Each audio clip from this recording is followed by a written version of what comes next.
Assalamu алейкум достор, Атлет KG каналынын жалпы катталуучулары кыргыз спортундагы жаңылыктар менен тааныштырабыз. Видеону көргөн соң жакса лайк басып, сөзсүз комментарий калтырып коюңуздар. Футбол боюнча Кыргызстан курамасы Азия кубогундагы экинчи беттешинде Сауд Аравияга 2-0 эсебинде жеңилип калды. Андагы биздин оюнчулар алган 2 кызыл кагазы тууралуу команда капитаны Тамирлан Козубаев айтты.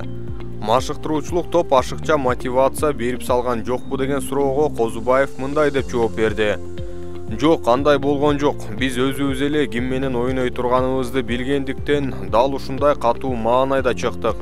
Биринчи оюнда жетиштүү агрессивдүүлүктү көрсөтө албагандыктан бул жолку беттешке атайын катуу күрөш көрсөтүү үчүн чыкканбыз.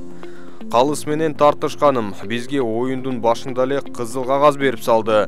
Мындай атаандаш менен 11-ге 11 ойноо эле абдан кыйын. А биз болсо алгач 10 оюнчу калсак, андан соң 9 эле оюнчу калдык. Мындан улам эмоциялар ашып-ташып жатты. Ал эми кызыл кагазын алып калган оюнчуларга карата команда ичинде ачуусу келгендер болгон жокпу деген суроого Козубаев мындай деди. Жок, ачуубуз келген жок. Биз бир командабыз да. Оюн алдында дайым бири-бирибизди колдойбуз деп сүйлөшүп алабыз. Бул футбол, оюнда кээде болуп турат. Бизде али алдыда 3 упай алып, 3-чү орун менен тайпадан чыгууга мүмкүнчүлүгүбүз бар.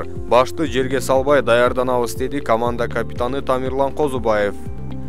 Олимпиада оюндарынын күмүш медалынын ээси Кыргыздын сыймыгы Акжол Махмудов өз Instagram баракчасына Олимпиада оюндарына карата коюлган максаты тууралуу жазды. Менин оюмдун бардыгы Олимпиада оюндарынын алтын медали. Качандыр бир бул тууралуу мен жөн гана кыялданып келсем, азыр менин башкы максатым. Иншаллах менин колумдан келет деп ишенем, деп жазып калтырды Махмудов. Мына ушундай достор, сиздердин оюңуздар боюнча Кыргызстандын тарыхындагы алгачкы Олимпиада чемпиону ким болушу мүмкүн? Варианттарды комментарийге жазып коюңуздар.